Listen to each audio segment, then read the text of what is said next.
When you see animals, do they sometimes remind you of stories? Do you like to watch them and think about stories you have read or listened to? I think it's fun.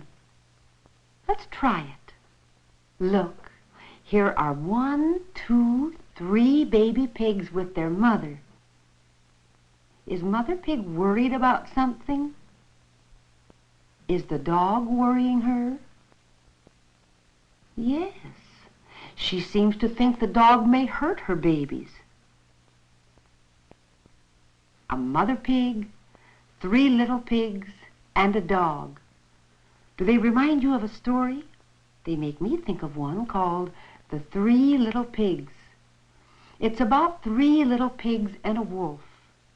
The wolf in the story looks something like a dog. Like many stories that never really happened, this one begins, once upon a time.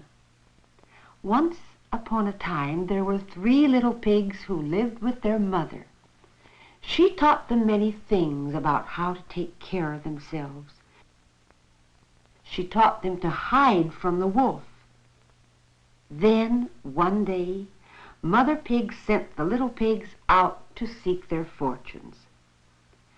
Now, the first little pig followed a path that led across an open field. Soon he met a farmer with a donkey carrying a load of straw. When the farmer saw him, the little pig said, "Please give me some straw. I want to build a house." And the farmer did. So the first little pig started to build his house. Soon the little straw house was finished. The first little pig thought it was a fine house. Not far away, the wolf had been watching all the while. When the little pig saw the wolf, he decided to go in his house. And when the wolf moved closer, the little pig shut himself in. The wolf came up to the door. Little pig, he called, "let me in." "No, no," called the little pig, "not by the hair of my chinny chin chin." That made the wolf very angry. He cried, "Then I'll huff and I'll puff and I'll blow your house in." He huffed and he puffed. The little pig ran out the door just before his straw house fell in. The little pig didn't know which way to go. Then he ran straight back to his mother, and the wolf never saw the first little pig again. Now the second little pig went down a path that led through the woods. He met a kind old woman who was carrying home a bundle of twigs for firewood. The little pig said, "Will you please give me some twigs so that I may build a house?" The kind old woman gave him the whole bundle of twigs. So the second little pig started to build his house. Soon it was done, and the second little pig was very happy. But he was not alone. The wolf had found him, too. At first, the little pig thought he would make friends with the wolf. But then he remembered what his mother had told him and shut himself in his house. Little pig, let me in." "Not by the hair of my chinny chin chin." "Then I'll huff and I'll puff and I'll blow your house in." He huffed and he puffed. The little pig got out just in time, and the wolf never saw the second little pig running back safely to his mother.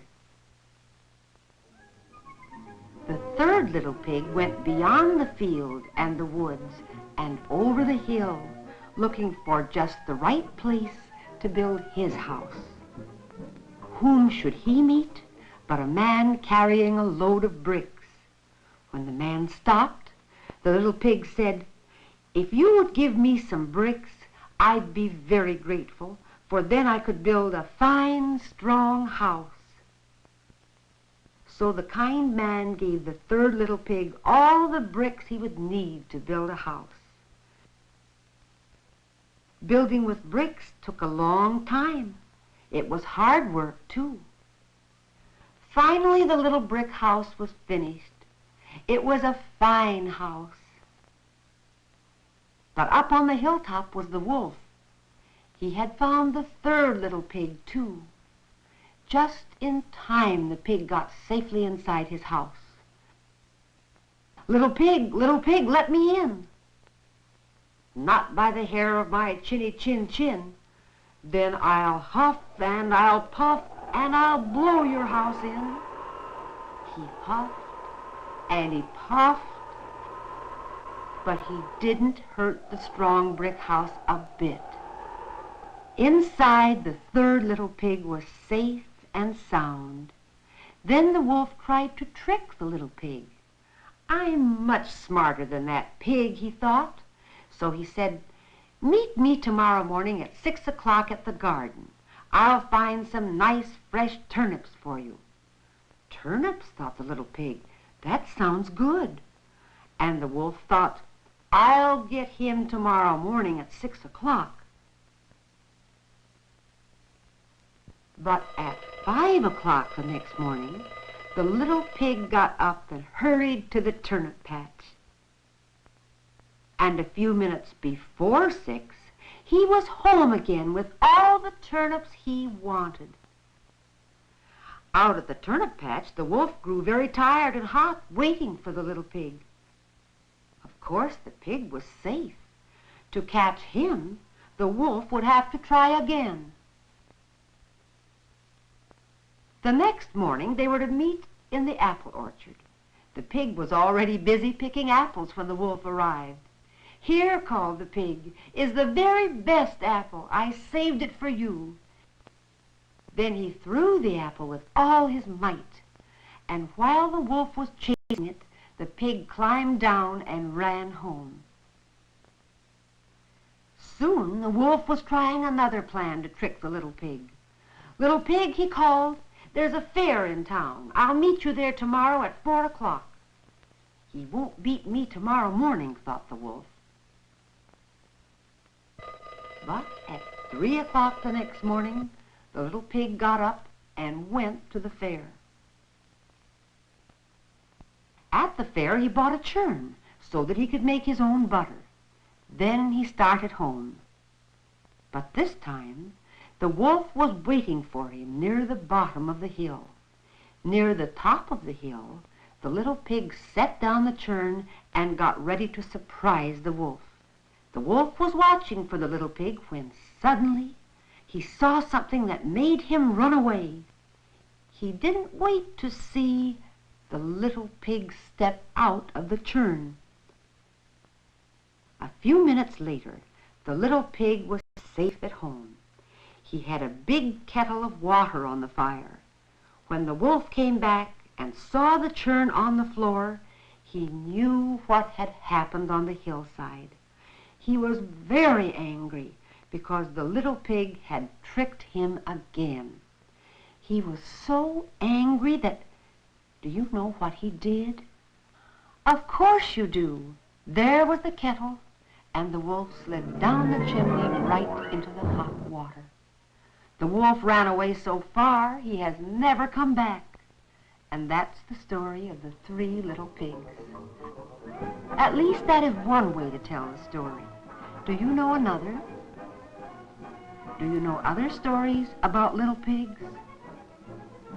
Why don't you tell your class about this story or about other stories? Try it. It's fun.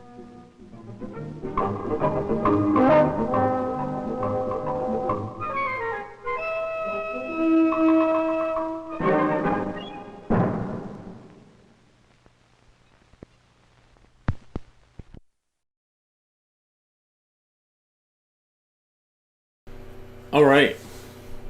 Hi, everybody. I'm Skip Alzheimer. Welcome to the AV Geeks Lunchtime Streaming Show. Hope everybody's doing okay. I'm seeing a noticeable lag with my webcam, and I'm sorry. I'm not absolutely sure why it's doing that. But here we are. watching some old 16mm films, and that was a captioned film. The idea is this was made for children that were hearing impaired, and for maybe people that were learning English. What's interesting is how the narration differed from the captions. It was often simplified. But, yeah, so we have a couple of these. And actually, coincidentally, I pulled two. So I think we're going to watch another one later during the show. But in the meantime, let's watch some animation with Tilly's Philodendron. Enjoy.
What? So I get it. I get the story, but I'm just trying to think of the context for kids. Like, what is? Yeah, yeah. Very confusing. All right. Anyways, let's watch some more animation. This one makes more sense, kind of. This is Alcohol, Pink Elephant. Enjoy.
The nerve of that guy.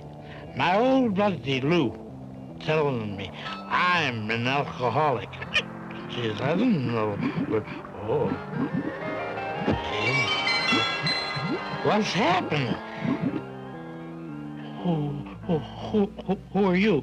Oh, come on. You've seen pink elephants. What do you want? I just want to help you look at yourself. An alcoholic is a person who cannot control his booze. Oh, yeah? Well, I'm no alcoholic. Maybe not. Whoops. Elephant, you make me nervous. I can take it or leave it. Lots of people are taking it these days. About 70% of the population. That's it. Everybody's doing it. Hey, bartender gives me a refill. Booze plays a big role in our culture, and it's been around for centuries. Here's to you, elephant. Most of those who are able to drink sensibly don't have a problem with alcohol. So what's the fuss? 1 out of 12 of those who drink are alcoholics. No kidding. This amounts to about 9 million alkies. Hey, that's a lot, all right. Friend, it ranks with cancer, heart disease, and mental illness. Alcoholism can crumble you in short order. I wish you wouldn't say things like that. Next, you'll have me on Skid Row. Most alcoholics are not the Skid Row stereotype. Can you spare a quarter, Jumbo? In fact, 19 out of 20 are intelligent men and women. Many have families. Hey, Mama, where's Papa? It's not only the alcoholic who suffers, his or her family does too. Don't bother your mother now, kids. She's resting. Gosh, that's too bad. For business, the alky is something like a $10 billion hangover. They lose up to 3 times more productive days annually than the average wage earner. Hey, look out, boys! Sorry about that, friend. This results in added insurance claims, property damage, as well as lost productivity. Now, let's have a close look at alcohol alone. I'll buy that. Oh, excuse me. An average ounce and a half drink has 150 calories, but no real value. No minerals, proteins, or vitamins. Yes, but it sure has a kick to it. The alcohol goes straight to the stomach, 90% being directly absorbed into the bloodstream. It then heads to the brain, affecting restraint and judgment. This affects one's performance, like slurred speech. Slurred speech? Slower reflexes. Ouch! Loss of memory, dull thinking. Let me see. What were we talking about? In great excess, drinking leads to stupor and coma. The effects vary according to weight, sex, metabolic makeup, or mood. The immediate effects will wear off. With a cup of black coffee, right? Wrong. Oh. Walking around the block or taking a cold shower doesn't help either. So what do you do? Alcohol wears off by oxidation via the bloodstream at the rate of 1 ounce per hour. For example, 2 1.5-ounce martinis equal 3 hours in a person's system. Hey, that's what I had for lunch. Too bad, buddy. Booze has no nutrients. Lack of food produces malnutrition. Listen, I eat like a horse most of the time. Prolonged drinking can damage your liver, weaken your heart, damage your stomach, kidneys, and nervous system. Take it easy. You're giving me the shakes. Ah, yes, the shakes. For the alky, this is the DTs, meaning delirium tremens. The DTs are sometimes accompanied by hallucinations. Like seeing pink elephants? Hey, watch out for that snake. Yeah, what? I must be seeing things. Hey, drinking is really for the birds. For some, not everybody who drinks becomes an alcoholic. Lots of people choose not to drink to excess. Some drink and just get sick. Then there are some who appear to stay sober even after drinking a lot. How do they do it? Perhaps it's their particular enzyme system or their ability to metabolize alcohol. This is all very interesting, Elephant, but tell me, just what makes a person turn into an alcoholic? Well, there's lots of theories, but no one knows for certain. Some use booze to relieve tension, to escape. Maybe their job has become a source of tension. For others, it might be loneliness. Yeah, or maybe they're just plain bored with life. Sometimes family problems or marital difficulties bring it on. Take that, you bum! Oh! Social surroundings, friends, neighbors, business associates, drinking becomes the thing to do if you want to belong. It seems like everybody is trying to escape from something.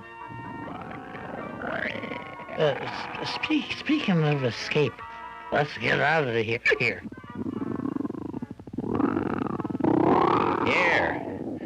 Some researchers think alcoholism may be inherited.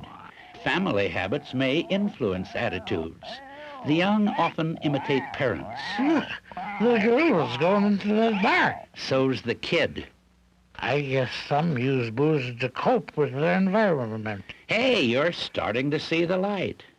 It's like a substitute for a strong personal relationship or challenging work. Sensitive, intelligent people often find their roles unrewarding. Booze is like a means of self-expression, Still others use it as a cure for fears. Booze is courage, huh? Yep. Oh, that poor dude. The hooch is just a temporary help, huh? Often it makes situations worse. Someone who keeps on drinking in spite of painful results can be considered alcoholic. But are there any real symptoms to look for? Each alkie has a different drinking pattern, but one thing is in common. What's that? They cannot control their drinking. One will drink heavily for a long while, but can stop for certain periods of time. Well, that's all for now, partner. Others lose control over drinking after a few. Some will develop a tolerance for alcohol, so they have to drink more just to get the same effect. Eventually, they cannot stop for fear of the pain of withdrawal. Later, this can lead to convulsions. All right, adolescent, level with me. Am I an alcoholic? Have you ever promised to quit drinking? Sure, lots of times. Once I went 2 whole weeks without a drink. Why'd you start again? I was getting too tense, I guess. Needed something to relax me. But listen, I can hold my booze. What are you like when you're high? Who knows? I can't remember anything when I'm on the sauce. Just about everything you said could be early stages of alcoholism. But it's hard to tell a heavy social drinker from an early stage alcoholic. I've been this way for 10 years.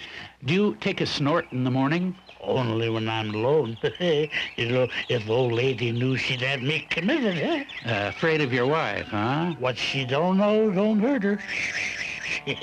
She'd be nagging me about it. Your wife nags, huh? Brother, that's not the half of it. If I'd miss a Monday after a rough weekend toot, you should hear her. Nay, nay, nay, nay, nay. That's why I have a little bump or two every day. Okay. You've just mentioned the middle stages of alcoholism, Buster. Huh? You're in a pattern. Drink, guilt, isolation, discouragement. Drink again. The next step's rock bottom. Soon you'll find yourself isolated from friends, family, the world. You won't eat. Go on. Chew lots of vitamins. Nerves will snap. Take tranquilizers. But they're not going to help for long. Your whole personality changes. You're tense, irritable, shake, hallucinate, till you're consumed. Okay. If I were an alcoholic, what could I do? The only sure cure is to kick booze completely. It's not just a matter of willpower. You're right. It is hard. The alcoholic needs both physical and mental treatment to recover. Chronic alcoholism, for one who's really bottomed out, is a medical problem.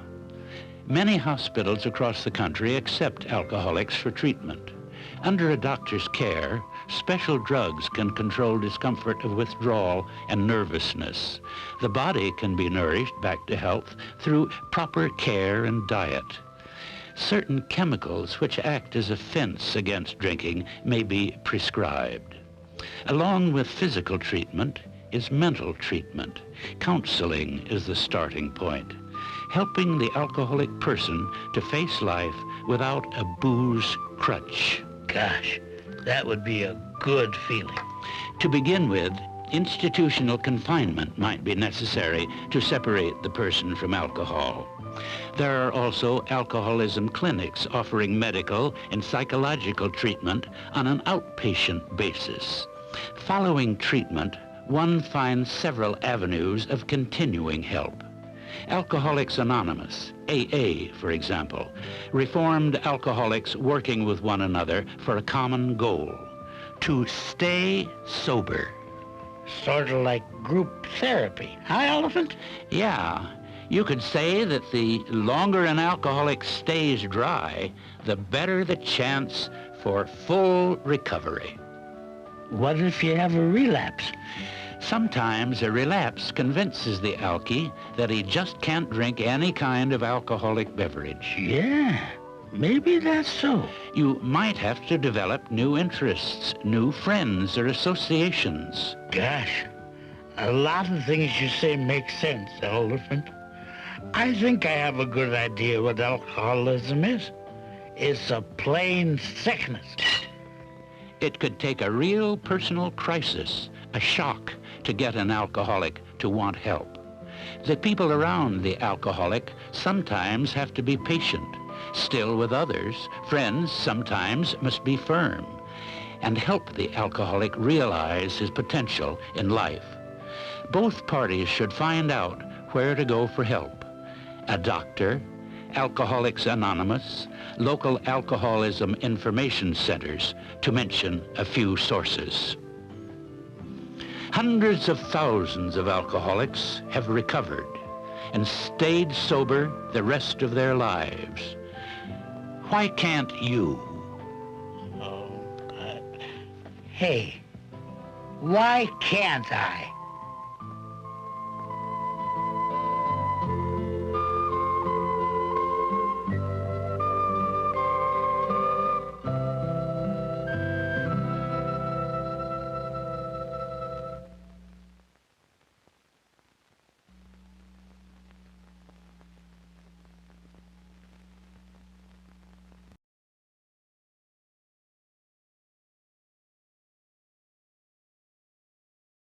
So, two cartoons from Encyclopedia Britannica. Hold on. Two cartoons. Although both were made by other companies for Encyclopedia Britannica, so they both had very different animation styles and different messages. I mean, Tilly's Philodendron, I might have to watch that a couple of times to try to figure that one out. But this one, Alcohol, Pink Elephant, has the funny drunk, which is something that we don't see nowadays, but everybody invoked. Otis, the drunk from Andy Griffith's show, who was a great character actor, by the way, Hal Smith, who sometimes shows up in the films that we have, and definitely does a lot of cartoon voices, although he did not do cartoon voices in the last two cartoons we saw. Alright, so behind me we have the film scanner, and I've got another captioned film, coincidentally I pulled. This is Surprise for Mother, and let me see if I can get the tension going. So, enjoy.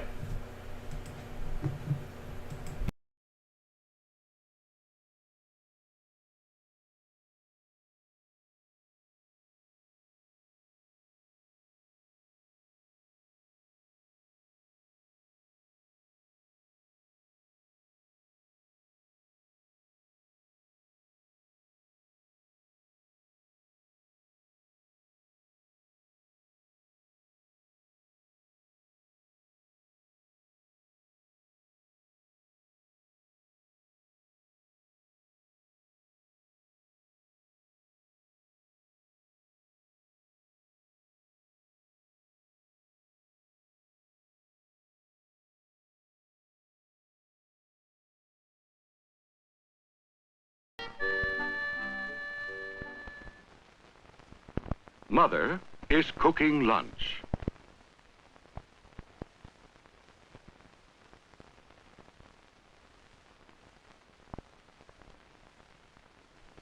She cooks for her family.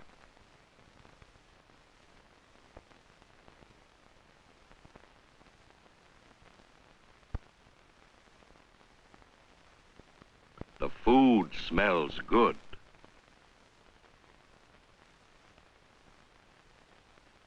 Peter says Mother is a good cook.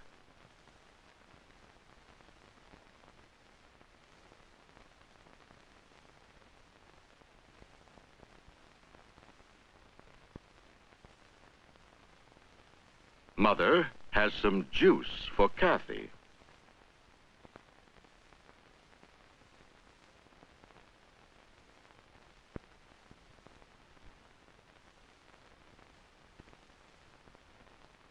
This is Kathy. Kathy has a cold.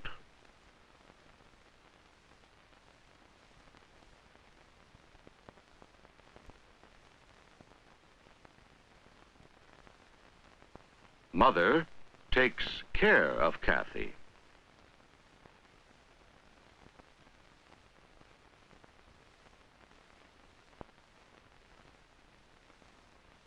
Peter says, Mother helps us when we are sick.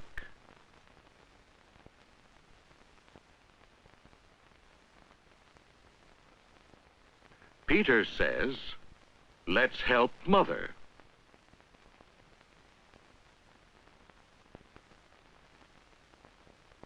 Judy says, we can set the table.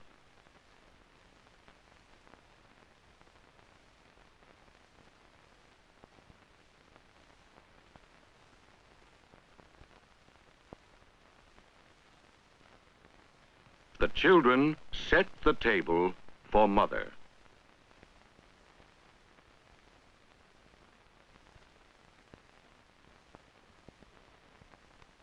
Judy looks at the calendar.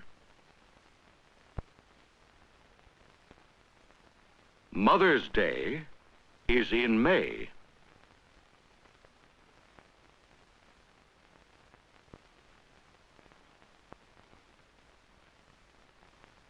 The children will plan a surprise for Mother.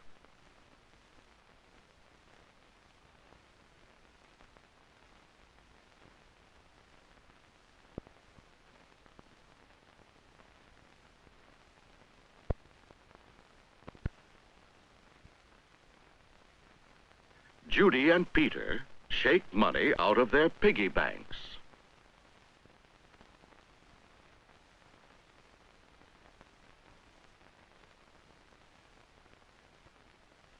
Peter will buy something pretty for Mother.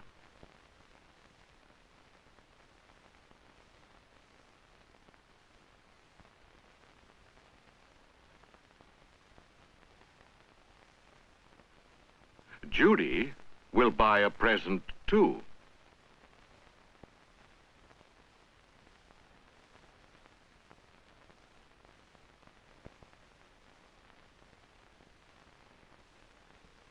Kathy will draw a pretty picture for Mother.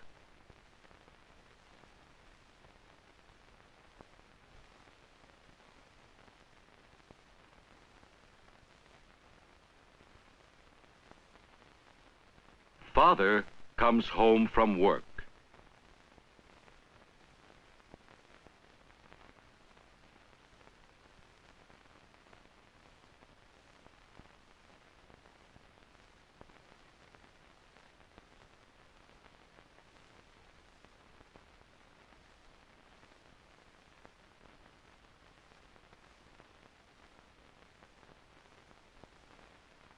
Judy says, this Sunday will be Mother's Day.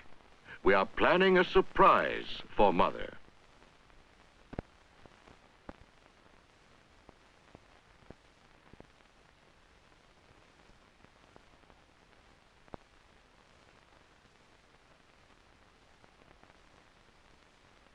Father will help the children.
The family looks for presents for Mother.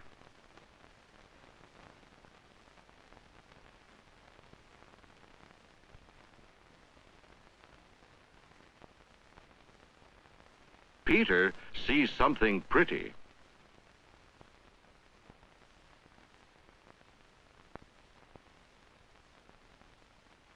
Peter will buy these candles for Mother.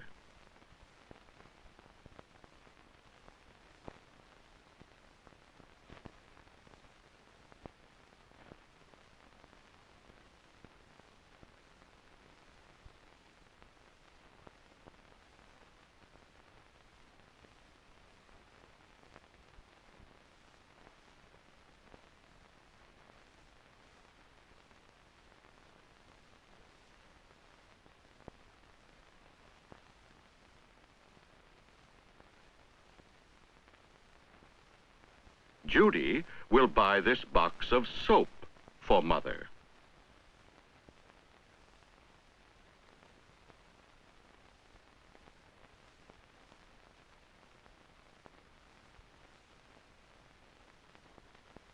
Mother will like these presents.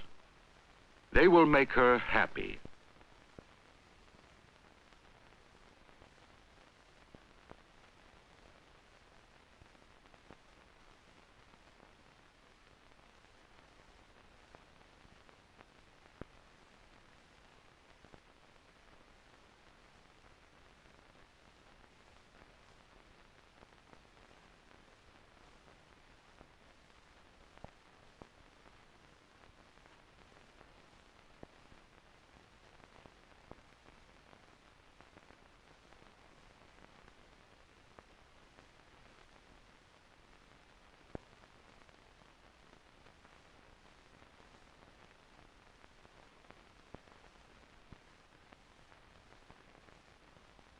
Father says, I'll buy Mother a plant.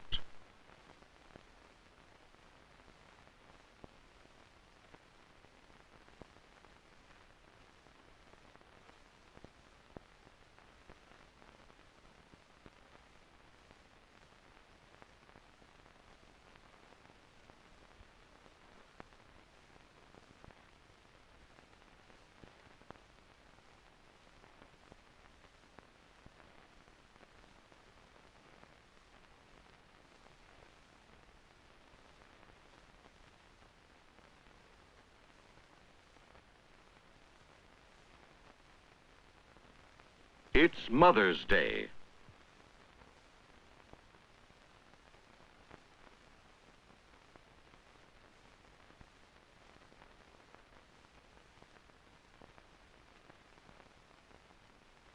Everyone is excited.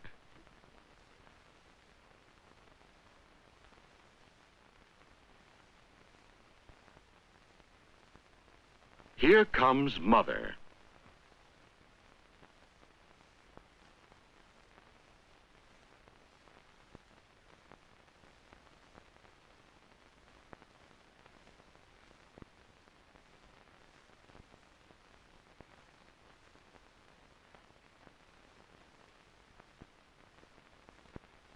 The family says, Happy Mother's Day.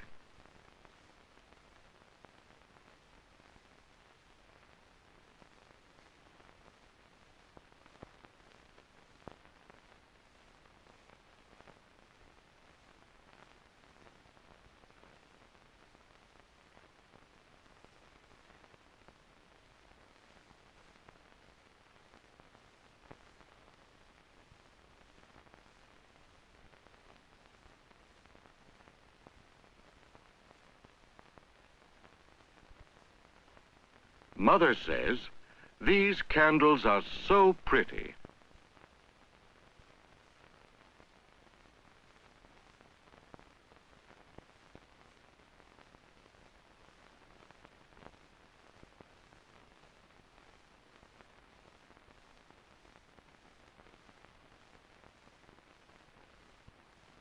Mother likes her presents. She is very happy.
So Leonard Peck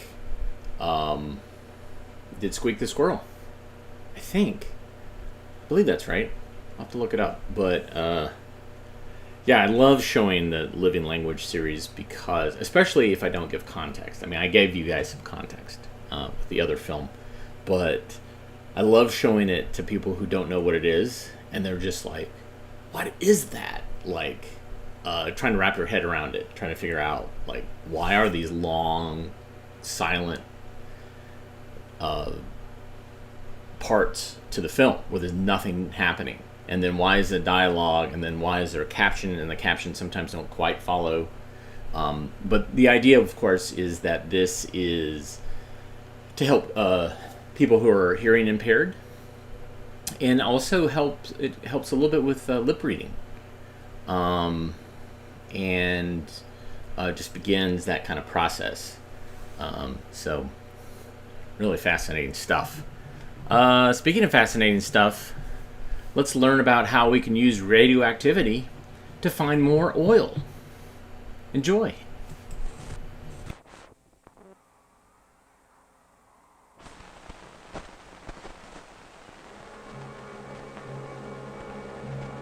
When science rubbed the magic lamp of nuclear physics, there burst upon the world a terrifying genie, fantastically destructive, but not without many secrets for man's use in his struggle to master his environment. The lethal powers of radioactivity, deadly byproduct of the superbombs, are well known now, but as early as 1940, the oil industry had learned the secrets of these silent rays and harnessed them to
If in the search for oil we could look deep into the earth, we would find disclosed a geological record of an area's history and its composition. In order to utilize this record in oil exploration, it must be interpreted by two specialized branches of the oil industry, geology and well logging. Geology, as applied in oil exploration, helps to identify the formations penetrated by the drill through a study of the appearance, structure, and mineral composition of the material found in bore cuttings and in cores. Nuclear physics has proved that every individual strata of the Earth contains measurable radioactivity to a varying degree. Combined with other known geological information about an area, the measurement of this radioactivity becomes an additional means of identifying each stratum in its place. Extremely important information when seeking the exact depth and extent of an oil-producing zone. The measurement of natural radioactivity is one of the basic operations of radioactivity logging. Recorded as a gamma-ray curve, it is a measure of the natural radiation of a formation, or expressed in another way, a measure of the level of radioactivity of a formation.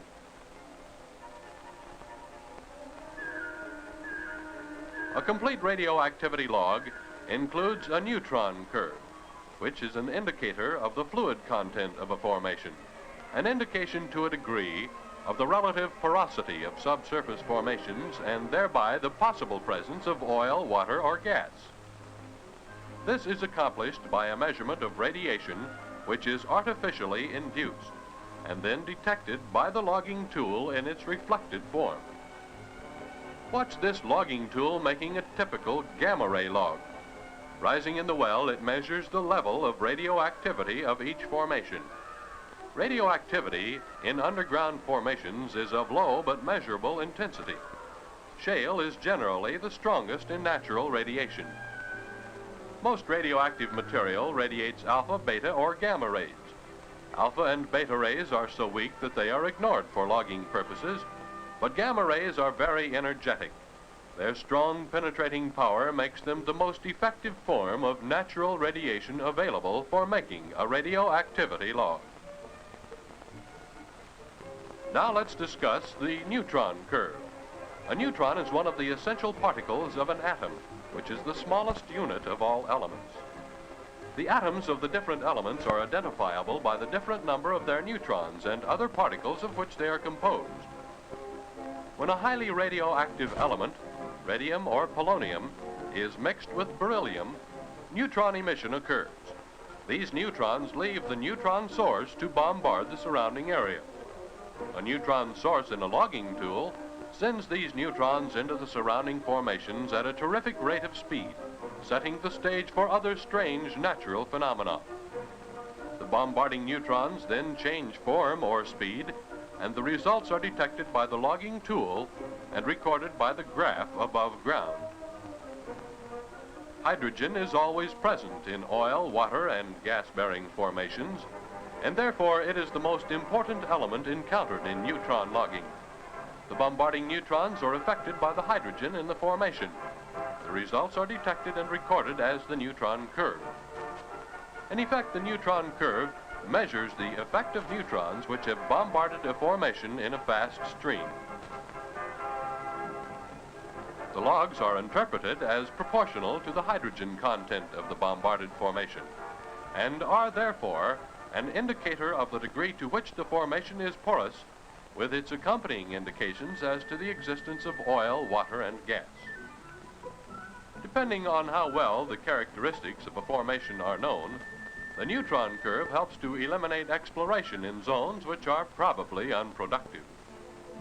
The complete radioactivity log, properly interpreted, gives much valuable information.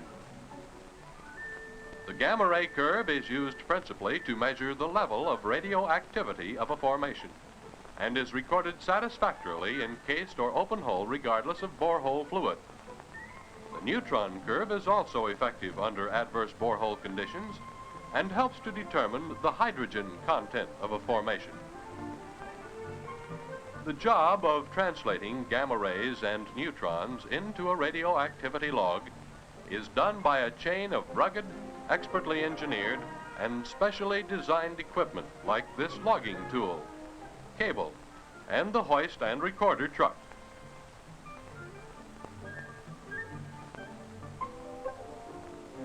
The logging tool in the well-trained hands of the logging crew is capable of amazing feats of underground magic.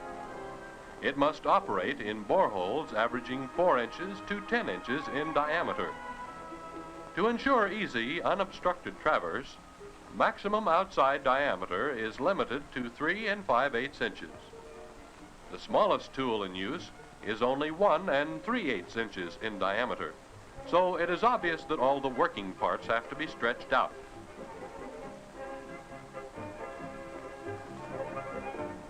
The main components from bottom to top include the neutron source, the neutron detector, and a power amplifier, the gamma ray detector, a second power amplifier, and a casing collar locator. The uppermost unit is a cable head, which is the terminus for the tough electric conductor cable, the link between the logging tool and the hoist and recorder trucks.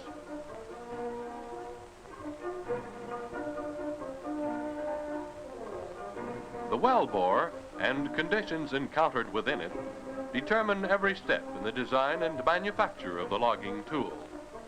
The sensitive recording, power, and amplifier instruments are stretched out in chambers which are protected by a smooth, heavy alloy steel jacket. Sections are sealed with quick thread connections and special gaskets, and they are so precisely machined that the assembled tool gives the appearance of a single unit. This close fit is necessary for defense against the extreme pressures, temperatures, corrosive contamination, and other abusive conditions encountered in the borehole.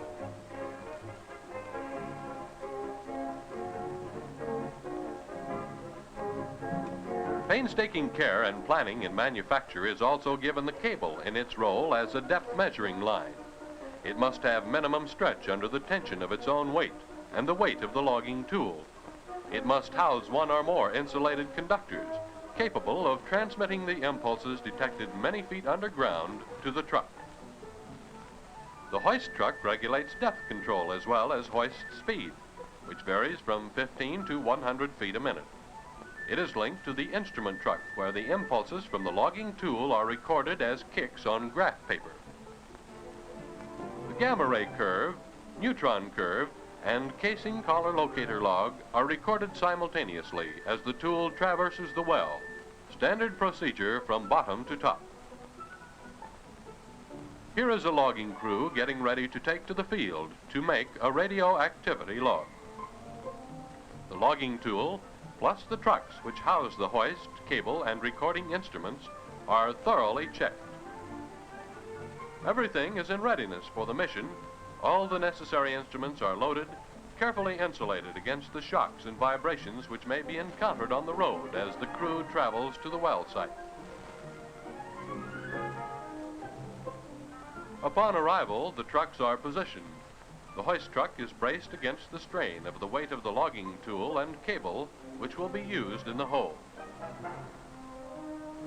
The derrick sheave is secured to the rig to provide ample clearance for the cable as it travels from the hoist cable reel to the well. The crew takes great care in unloading and assembling the logging tool. The tool is made up, the cable head is attached, and the electrical connections are established, providing the link from the instruments through hoist truck to recording truck.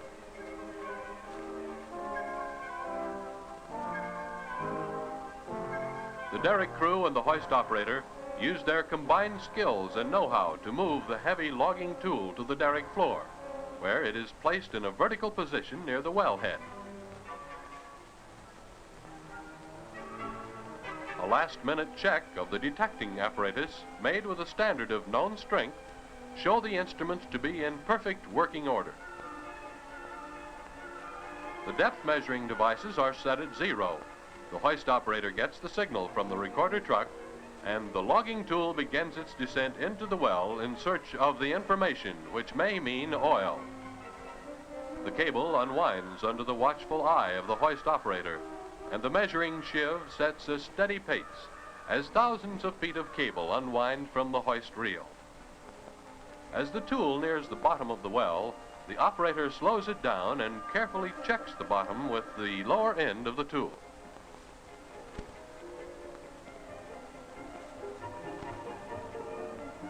The instrument operator records the depth, adjusts the surface instruments, chooses the proper sensitivity on the chart, and all is in readiness. The hoist operator sets the slow, deliberate traverse in motion. The instruments do all the work now, while the operators keep a close check on the story that is unfolding deep in the earth. The gamma ray curve shows minimum recordings to the left for dolomite, sandstone, limestone, or anhydrite, as all are low in natural radioactivity. The pen records to the right for shale, clays, and volcanic ash, which are higher in natural radioactivity. The pen moving to the right indicates greater natural radioactivity in the formation.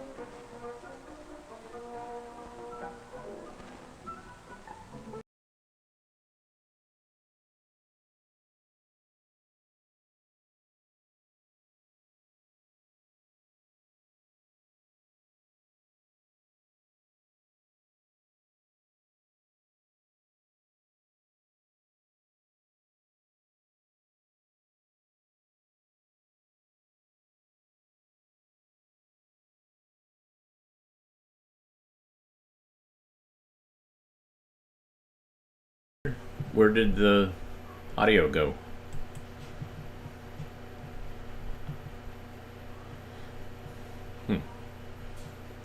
That's weird indeed. I guess there's only one thing I can do to make up for this, and that is to play this. I can check that gear in a minute, so don't touch anything, okay?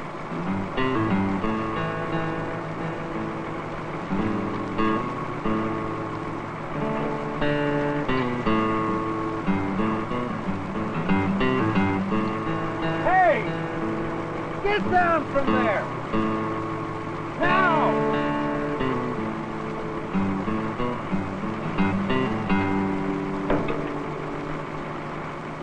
Hey! Turn it over! What if it bumped that control by accident? You'd be mincemeat by now. What have I told you? You don't work on equipment when the engine's running. Well, I told him not to touch anything. All right, I guess I wasn't thinking. You weren't thinking? You mean you'll work on engines and machinery and not think of your own personal safety?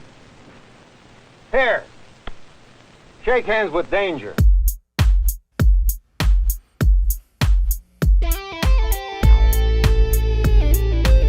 Shake hands with danger. Meet a man you ought to know. I used to laugh at safety. Now they call me Three-Fingered Joe. I was young and feisty, never did things by the book. Just let me get my toolbox and I'll take myself a look. I climbed up on a dozier with my mechanic's pride. Said, you can keep it running, friend, while I poke around inside. Shake hands with danger, meet a guy you ought to know. I used to laugh at safety, now they call me Three-Fingered Joe. Although I learned a lesson, I forgot it soon enough.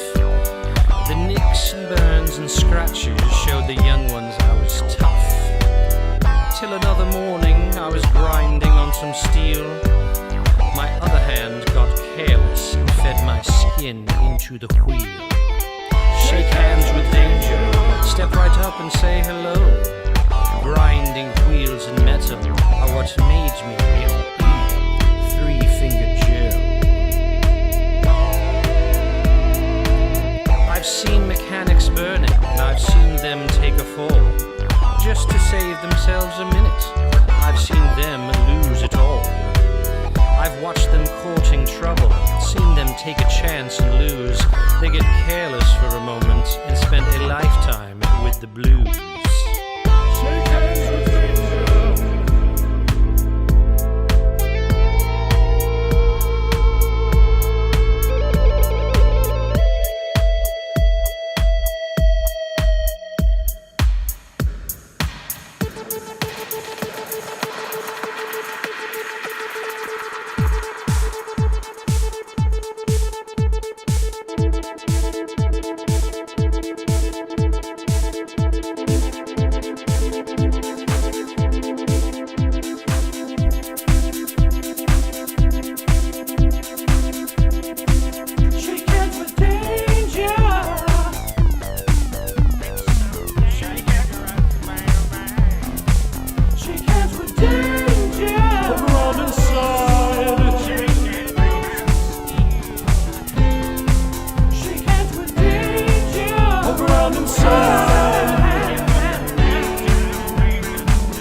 Compared to them, I'm lucky to be just Three-Finger Joe.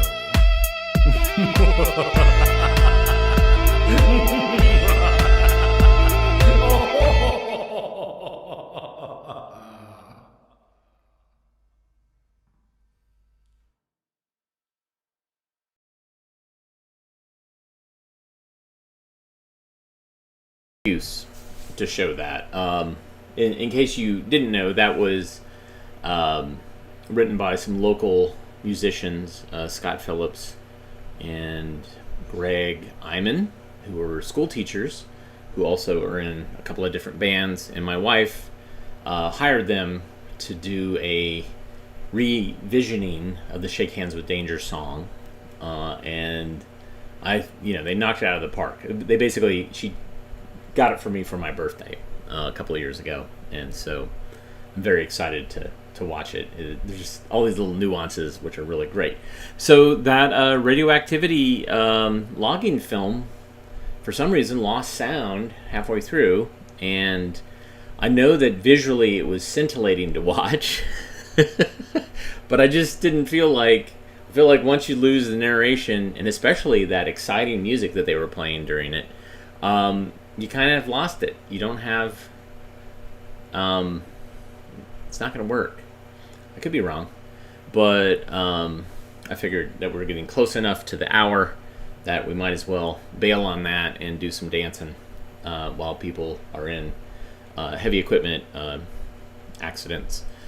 Thanks for tuning in today. Very much appreciated. If you like what you saw, you can hit the like button or the thumbs up button or the notification bell or any one of those little gigas on your social media that you're watching this on.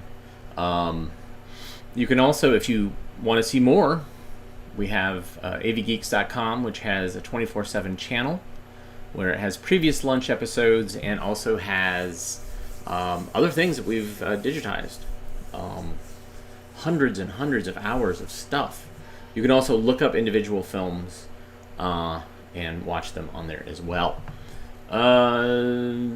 You can also support us with going to patreon.com/avgeeks and slip us a little money. We will spend it, guaranteed, on HDMI cables, and we will also spend it on hard drives, artist tape, assorted weird little splicing tape, all these little things that are needed to run an archive and that are getting harder to find. You can also go to ko-fi.com/avgeeks and buy us coffee because we love caffeine. And at the very least, thanks for showing up. Some of you show up every day, and that's very much appreciated. I hope everybody has a great rest of your day. Beware when you rewind, the rewind devil that shows up and clouds us from our real message, which is please rewind, love each other. Smiley face with eyelashes. So tomorrow, let me come back to the webcam. Tomorrow is actual National Silent Movie Day, and so we're going to celebrate it. We're going to show some silent movies because we certainly have a lot of silent movies, and I'll show ones that are intentionally silent, not ones that just happen to have the soundtrack drop out. So that's tomorrow. And I'm also, if you're in Raleigh, I'm going to be doing a show at the DHL Library at 4 o'clock in the Fish Bowl, and I'm showing films about sharks and fish. And those will also be silent, and we'll have an expert who is expert in sharks who will be there to answer questions and talk about what we're seeing. We'll be watching films from the 30s, so it's kind of, it'll be interesting to see some of those Mogul Brothers films. Also on Saturday, provided that we aren't wiped out from the hurricane, I'm going to be at Transfer Food Hall, and we'll be showing when buses attack, and it will be 3 hours of bus footage from 11 a.m. to 6 p.m., and we're going to loop it. But we'll be positioned right next to the giant mural of a crashed Trailways bus, so it just seemed appropriate to show bus safety films. And I'll be there. So thanks again, everybody, and I will see you tomorrow. Take care.